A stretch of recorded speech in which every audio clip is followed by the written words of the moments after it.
Di sing badhe kula terangaken masalah-masalah kebenaran yang malah menjadi tragis untuk agama. Ya. Kesalehan-kesalehan yang justru menjadi tragis bagi napa? Agama. Niku zaman Rasulullah disebut kaum Khawarij. Tiang-tiang Khawarij itu soleh kok. Sedina-dinane mau deres Quran tok salat kok. Wes deres Quran salat, deres Quran salat. Wes pokoke ora tau ora salah. Darani wong zina ya kafir, darani maling ya kafir, darani koruptor gitu kok. Kafir. Kok dekne ku saleh. Yo saleh ibadah wajib, yo saleh ibadah napa? Sunat. Tapi jare Kanjeng Nabi saleh sing model ngene wajib diperangi. Mana yang ngeron kiai saleh nemen-nemen niku malah salah. Karena apa? Ini bahaya bagi agama. Saleh nak berlebihan itu bahaya bagi napa? Agama. Sama tak ceritani. Kelompok Khawarij itu lahir yang teridentifikasi oleh sejarah dan sudah diramalkan oleh Rasulullah. Niku zaman Ali. Dan yang paling banyak mendapat khitab tentang Khawarij adalah Sayyidina. Ketika Ali perang dengan Muawiyah dan karena perang maka saling bunuh, saling tikam, saling menghujat. Orang-orang soleh itu risih. Roh Ali yo risih. Jarene pemimpin Islam, tokoh kok penggaweane perang ngrasani wong tukaran.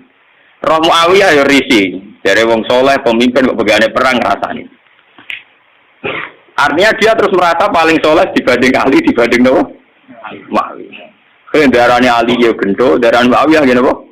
Gendo. Darane Ali ya kafir, darane Muawiyah. Akhirnya kelompok ini meyakini bunuh Ali ya ibadah, bunuh Muawiyah ya nopo? Ibadah. Akhirnya kelompok ini orang-orang soleh yang keluar dari tatanan Ali juga keluar dari tatanan Muawiyah. Walhasil akhirnya bikin gerakan untuk anti Ali, untuk anti Maya.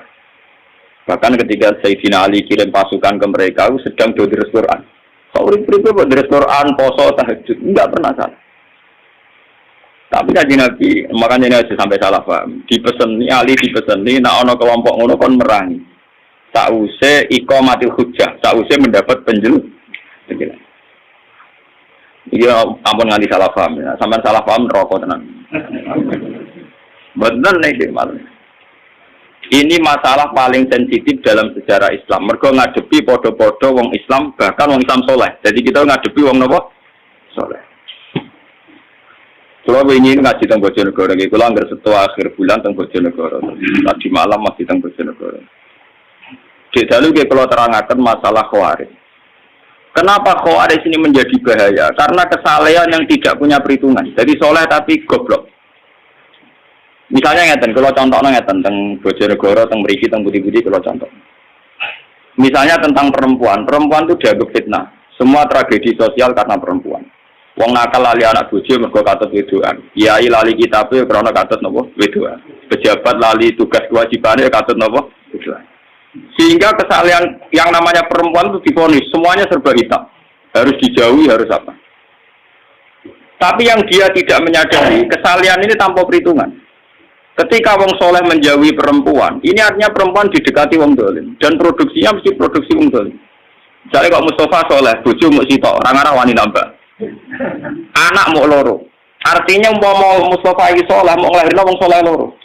Sementara wong dolim produksi kedoliman besar-besar. Ning dalan-dalan rabi, ning dalan-dalan di anak. Lewat bojone, selingkuhane, perkosaane. Berarti produksi dolim jauh lebih cepat. Produksi dolim cepat, produksi soleh lambat. Paham ya? Mulane wong kok janggal poligami ora pati ulama. Nek soal rawani wedi bojo jujur wae. Tapi ora usah ngait-ngaitno agama salah dalam konsep poligami. Mergo produksi dolim mesti cepet. Jajal wong dolim sitok nyelingkuhi wong pira. Paham ya? Hasil selingkuhan di anak, hasil bojo sing nganggo surat nikah ya di anak, hasil perkosaan di anak. Produksi kedoliman yang cepet. Produksi soleh lambat di anak loro ora iso ngeki mangan. Paham ya? Artinya andekan kesalehan ini terus main pukul rata menjauhi perempuan karena dia fitnah, dia masalah. Toh wong dolim tidak menjauhi perempuan, maka rahim perempuan hanya melahirkan produksi kedolim. Begitu juga menyangkut harta. Wong kudu ado duwe atau macam-macam. Sing sugih wong dolim, mergo ora menghindari harta. Sing saleh kuwere. Sing dolim yo karyawan wae. Bisa gawe kelompok niklab, kelompok macam-macam kelabing, kelompok senam sing aneh-aneh. Sing soleh kuwere. Kok gaya kelompok, nguripi awake dhewe mengkas mungkin. Paham? Sehingga kesalahan anti harta punya akibat begini, nanti ke depan punya akibat begini. Begitu juga menyangkut pangkat. Sing dolim kompetisi kepengen jabat, akhirnya jadi bupati, wakil bupati, DPR. Sing soleh malah belesek. Ketua RTW apa aja. Paham? Padahal dalam undang-undang tentu yang menentukan yang punya otoritas. Sing di otoritas dolim kah? Kabeh akhirnya pornografi gak kriminal, semua kesalahan gak kriminal. Sing soleh belesek mau RTW apa aja. Delek ning gunung wis wae wong, gasap dene moh ora pusing. Nah, kesalahan Khawarij itu nanti punya akibat demikian. Andikan ditoleransi punya akibat demikian. Maka Nabi pesan yang Ali, orang itu harus kamu lawan. Bahaya bagi agama. Kelompok kesalahan sampai menghancurkan sendi-sendi kehidupan itu harus dibunuh. Karena bahaya bagi agama. Kesalahan tapi bikin kekacau. Nah itu Khawarij. Kulo berkali-kali istikharah. Kenapa seorang Rasul yang terhormat? Ya, kenapa seorang Rasul yang terhormat oleh Allah Subhanahu Wa Taala disifati resmi bisorihil alfat ya dalam teori usul fikih kalau sorah itu layak balul mafhum harus difahami demikian. Artinya tidak mungkin salah karena lafadznya apa eksplisit apa sorah. Wa ma arsalna qablaka minal mursalina illa innahum layakuluna ta'ama wa yamshuna fil aswaq. Saya tidak pernah ngutus seorang rasul kecuali punya tradisi ya doyan sego. Layak kuluna ta'am ya doyan manan. Wa yamshuna fil aswaq seneng mlaku-mlaku ning pasar. Paham? Wa yamshuna fil aswaq maknane seneng mlaku-mlaku teng napa? Kulo berkali-kali ngaji teng Sarang, padahal Sarang daerah basis pesantren. Saya itu ngomong bahwa seorang ulama itu wajib kadang-kadang jalan-jalan di pasar, ning terminal kok ini dalan-dalan, sing wong akeh. Kenapa? Karena kalau seorang ulama, seorang nabi, seorang wali, orang-orang soleh itu tidak mengakui proses sosial yang bernama transaksi B, itu akan bahaya bagi agama. Dia akan bahaya bagi agama. Sekarang tidak ada kriminalitas pencurian, penggarongan, penyabutan, pengemplangan dan sebagainya itu baru kayak pasar. Karena pasar ini masih sesuai fitratallahi allati fataran nasa alaih. Di mana manusia ingin memiliki sesuatu harus lewat transaksi. Nah, kepengen untuk gedang goreng kudu tuku lewat transaksi. Kepengen untuk gula ya harus tuku lewat transaksi. Ingin memiliki sesuatu juga harus beli lewat transaksi. Dengan demikian ada ketertiban umum. Lah, memiliki sesuatu ingin lewat transaksi itu fitrah Allah, sunnah manusia. Karena mereka risih dengan yang namanya maling, garong, jambret. Coba kalau tidak ada pasar, orang ingin mendapat sesuatu lewat garong, lewat menjahat dan sebagainya, maka dunia akan kacau. Dan tugas seorang rasul adalah mengakui proses fitrah, proses kultur manusia yang sudah benar, yaitu ingin memiliki sesuatu lewat transaksi. Karena ini menjadi stabil, negara menjadi stabil, komunitas menjadi stabil. Sebab itu Allah dawuh wa halawul bi'a wa harramat riba. Allah sangat menganjurkan yang namanya transaksi. Yaitu orang memiliki sesuatu lewat apa? Transaksi. Kenapa Rasul sampai didesain sedemikian oleh Allah Subhanahu Wa Taala? Kalau enggak, nanti agama dikira hanya urusan iktikaf, urusan tahajud, urusan qiyamul lail, urusan puasa sunnah. Padahal ciri utama agama adalah satu ibadah mahdhah, kata salat, sujud. Nomor dua, muamalat, ibadah sosial. Dan muamalat ini tertib karena orang kalau memiliki sesuatu ingin lewat transaksi, bukan jalan pintas nyolong atau enggak. Nah, proses agama yang kedua ini diakui oleh para rasul lewat mereka itu ya belum dagang di pasar. Semua nabi punya sejarah sebagai pedagang. Nah, sing ora dadi pedagang kayak wali-wali abdal, sing penting seneng ning pasar. Mulane kula bolak-balik, kula teng Sarang wani matur, nek ana kitab kok nerangno ning pasar gugur muruk iku sing aran rapati ngalim, mesti rapati ngalim. Kliru. Wong ayate sore kok ditentang, kecuali ayate mafhum lho. Wa yamsuna fil aswaq ayate napa? Sorry. Dalam semua tradisi keulamaan tentang ayat sorry itu tidak bisa. Kalau mafhum mungkin yang mafhum salah, tapi kalau sorry tidak bisa. Wa yamsuna napa? Sampeyan tak cerita nih. Kanjeng Nabi itu pernah ditanya. Umumnya Nabi itu kalau ditanya amal paling baik itu apa kan buat dijawab tahajud, buat puasa sunat, buat nanti ketika ditanya jawab kasbur rajul biyadihi. Ikhtiar terbaik itu apa ya Rasulullah? Ayul kasbi atyab qol amalur rajuli biyadihi wa kullu bi'in mabrur. Amal terbaik itu Kowe kerja nganggo awakmu dhewe. Nomor loro semua transaksi sing benar. Bek sing napa? Kalau ngerti bek mboten jual beli tapi napa transaksi. Sampai nak ngalim tahkim ngerti ya, kados teng kitab Mu'in Wahab. Angger muni kitabul bek itu maknanya kitab transaksi. Sebab itu di bawahnya nanti ada kirat, ada sirka, ada salam, ada apa. Karena bek artinya apa? Transaksi. Jadi bek mboten jual beli fakot, tapi artinya transaksi. Makanya kalau di kitab-kitab fikih, kitabul muamalat dimulai kitabul bek. Nanti di bawahnya ada kordu, ada sirka, ada kirot, ada macam-macam. Nah ini bek makna dasarnya apa? Transaksi. Nah, dengan ada transaksi itu ada ketertiban umum karena di situ pola sosial sehat, yaitu orang mendapat sesuatu lewat garong, lewat bentur, lewat nyopet. Nah agama tinggal ngakui ini bahwa itu juga agama. Nah ini intinya nggak, keliru Khawarij. Mestinya setelah ada orang ingin beli sesuatu lewat transaksi, yaitu agama. Ada orang jual beli secara siat, yaitu agama. Namun agama iku loro, agama sing ibadah madha kaya salat sunat, agama sing kaya muamalat yang benar kaya transaksi yaitu agama. Lah Rasul disuruh ngakui sing kaya salat ya saleh, puasa ya saleh, transaksi secara legal ngene apa? Dan itu juga agama. Termasuk agama adalah jual beli secara benar. Golek nafkah anak istri juga termasuk agama. Imatatul adza anitorik juga termasuk agama. Semua kebaikan agama. Kata Nabi wa kullu ma'rufin juga agama. Semua kebaikan namanya apa? Agama. Nah, orang Khawarij mereduksi agama hanya dengan kesalahan subjektivitas. Misalnya dia ini itikaf di masjid. Ono wong moro pasar, wong kok kedonyan, akhirate kapan? Paham? Ono wong ngaji istiqosan, kok ono wong transaksi ning gone alun-alun. Mulai ibadah kapan? Men mergawe rina wong gedhe. Sehingga nanti agama ini tercerabut dari hukum sosial. Dan itu bahaya bagi agama. Bahaya apa? Bagi agama. Nah, wong Khawarij ini dari Nabi kon merangi karena bahaya, yaitu mereduksi agama hanya untuk urusan ibadah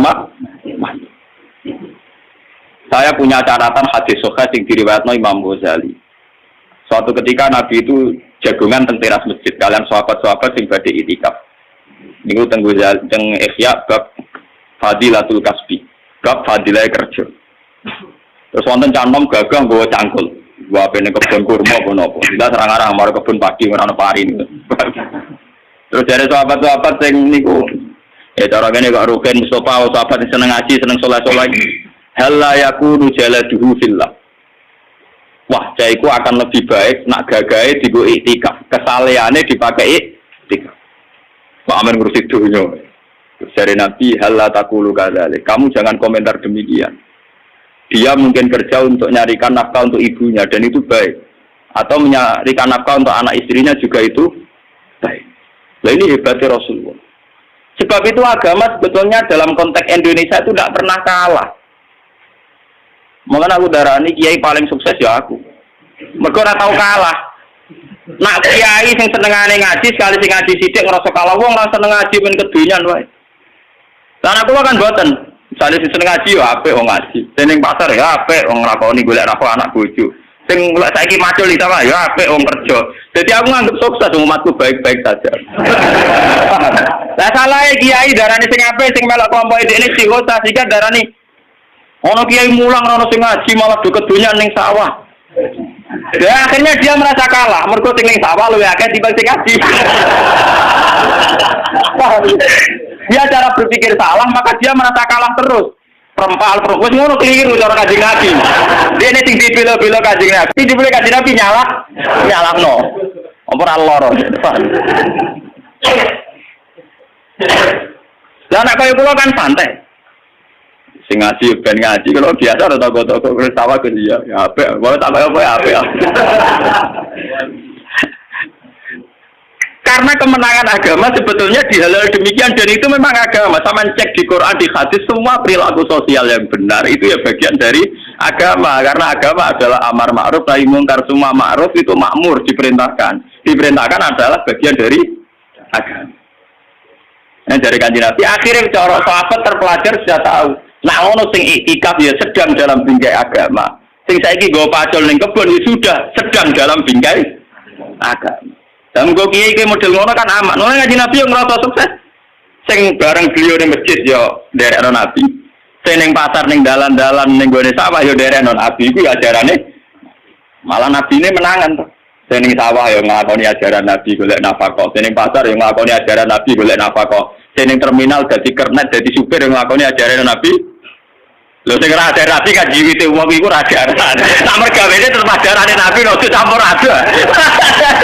Lho nek bedane rodo iku ajarane Nabi, Nabi kan Nabi wong apik roh ya kerjane to, nakale kok mbok ora roh ya. Paham ya niki sing. Lho umpama kebenaran nuruti khawarid iku kebenaran mau anane ning nggon ngaji, nggon istighosah, nggon sebab itu Quran itu hampir berapa persen, 50% lebih cerita muamalah karena muamalah adalah bagian dari malah dari Nabi wa kullu bai'in mabrur dan semua transaksi itu termasuk afdalul kasbi, termasuk ibadah terbaik. Paham? Niki penting kula aturaken. Mergo sakniki itu kathah nganggo ukuran kesalian sing ideal. Nggih, nganggo ukuran kesalian sing ideal. Akhirnya banyak masalah. Wong soleh kok diukur ideal. Wong kira-kira waras wonten seneng. Lan kula ora ngarah dadi wong soleh nemen-nemen, pun sumpah lho mbek pangeran. Iki soleh sing nemen-nemen ae. Tapi sing mlebu swarga langsung, maksudnya sing paham. Lha kula nak mulane sarang sering guyon ngeten. Poso Senin Kamis itu sunah Nabi. Tapi sunah Nabi ra poso Senin Kamis tok. Nabi juga sering nunjukno ra poso Senin Kamis, go nunjukno ora wajib. Nek ngono poso Senin Kamis itu sunah Nabi, kadang-kadang ninggal sunat iku ya sunah Nabi. Lah aku milih sing ninggal iku. Paham ya? Loh, karena kalau ulama ngelakoni terus nanti dikira sunat, itu dikira wajib. Itu bahaya bagi agama, paham ya? Loh, ulama itu duwe kelebihan ngoten. Dene duwe iskal untuk niru Nabi komplit, yo niru nglakoni ini, yo niru ninggal. Loh, kata siapa ninggal tidak bagian sunnah Nabi? Karena kalau kesunatan dilakukan terus akan jadi khawarij. Nanti dikira wajib. Dan itu bahaya bagi agama, sesuatu yang sunat dikira wajib. Umpama kaji Nabi duha terus, kaji Nabi tahajud terus, qobliyah ba'diyah terus. Bahaya entek waktu ning wong Islam. Nglakoni sunah. Nah, Nabi bukhane misale 8 rakaat. Tahajud sing terkenal mbek witir 11 rakaat. Ayo sampean. Qobliyah dhuwur riwayat sing sahih 4 rakaat. Ba'diyah 4 rakaat. Asar qobliyah 4 rakaat. Asar salat kriminal cara fikih. Nak qobliyah maghrib ora pati muakkadah. Lan nglakoni kok bodho aja iki sunat. Tapi kok tersangka. Dadi nek kowe salat qobliyah maghrib ketane ra roh ngaji. Padahal ya sunat cuma ora muakkadah. Terus antaranya maghrib ke isya Nabi sholat ngenteni isya disebut sholat wajib.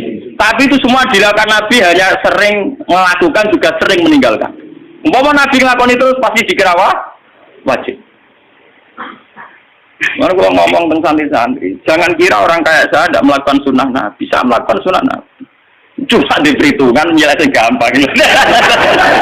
Itu soalnya aku diperhitungkan jadi menjelaskan apa? Singkat. Paham ya? Ojo kaya kancaku lo latihan nyai khutbah Idul Fitri ya engke. Khutbah Idul Fitri kok kecangkeman cerita man shoma Ramadan summa atba'u sitan min Syawal fa ka'anna ma shomat dahron apa? Ulah. Pokoke sampean nak poso Ramadan, terus poso 6 dina saking Syawal, pun padha kare poso setahun. Terus nang fadilah. Bareng tak muni tanggal 3 tanggal 4 dosoan do poso. Kiai ini mangan rokar. Ditomati. Monggo tidak kula poso anu jenengan malah jenengan ra poso. Ora gathok banget. Niku pas awal akhir sowan kula, Mbak. Wah, nyoro nyai nak semangat jerit. Bener jenengan ra tau ngomong sunat-sunat. Dadi nek nglakoni ra ketara. Kowe kiai ajaran engkek. Boleh setengah. Setelah Idul Fitri khutbah berpuasa Ramadan ya sampai pura-pura gelem po. Puasa muga-muga dosane di sepuro per apa jane loro sama. Malah disomati ya kira wah raga atuk Pak sampean ngasih ngajar malah gak nglakoni. Wah, rumah dene. Paham. Jadi kesalehan-kesalehan yang over itu akan bahaya bagi agama. Ya akan bahaya bagi nopo. Karena agama nanti kayak apa ya? Kayak melukai hukum sosial. Misalnya sampai nomor 1 Quran. Terus Quran bar maghrib misalnya. Wah anak menangis gak berurusi. Bojo njuk tulung ora berurusi. Alasan uang lagi terus Quran nomor 1 cek anak loro cek anak nangis ra urusanku. Berarti kowe demi Quran tapi melukai hukum sosial. Sementara Quran yang kamu baca itu artinya wa ahsinu innallaha yuhibbul muhsinin. Lakukan kebaikan. Allah mencintai sesuatu yang mulane sing dinaling muamu ketika mau keluar dari Quran. Kon bilo sing bener ra gelem tetep maca Quran. Quran iku ora iso ngongkon, sing iso nerangno ulama. Itulah kekakuan. Padoro babiyahi hada. Niku tegene riwayat padoro babiyahi hada alal mushaf. Mushaf dituku di sini. Ya iya Quran sing kok waca, iku ngongkon kowe nulung ora. Loh iya kan lucu toh, misalnya sama dari anak-anak menangis, perkara juk susu gue apa? Terus gue mau nulung karena nomor 3 no Quran, nomor loro no anak. Lawang soleh model kelarin ngoten niku, cara berpikir ngoten niku. Toh saat gue nulung anak, iya terus Quran, mergo gue nulung anak yo perintahe Quran, ngapi ibu jo yo atas nama perintahe. Toh kamu tidak perlu lepas dari Quran kan saat nulung anak, memperintah Allah wa ahsinu innallaha yuhibbul. Misalnya kalau dari Quran, ada tamu, misalnya Mustafa Barukin, Assalamualaikum Gus Lon. Lu aku mau kiri kok Rukin, yang ngakoni Quran, dari Quran kan sakit pikir itu kan, paham? Orang kok pulau tetap dari Quran, gua ada Rukin makhluk nomor biro. Lah kesalahannya kemarin mulaiku, paham ya? Paham ya? Bahaya kesalahan model ngono, napa? Mulanya Abdul Qasim Al-Junaidi, termasuk tokoh Thariqah paling diikuti jeneng Abdul Qasim Al-Junaidi. Dia punya tradisi poso terus. Wah, urip-uripe poso, terkenale. Jebule santrine sering roh dekne ku mangan. Ayo dekne kita koi. Kulo jadi kan poso terus, tapi jebule ra wonten tamu ge mangan. Lah aku mangan baturi tamu, gajare ora kalah mbek nerus napa? Poso. Jadi sanut e ulama sing ngono-ngono. Tapi perasaan ini tetap poso karena batalnya poso ora krana nuruti nafsu, krana permata. Pertama mulai dia tetap biasa gitu terus napa kan. Ora kadung batal rokokan terus. Wis kadung gak poso, menisan rokokan terus ora ngono maksud. Ya sekadar pas paham kan? Lho kok oh kuat.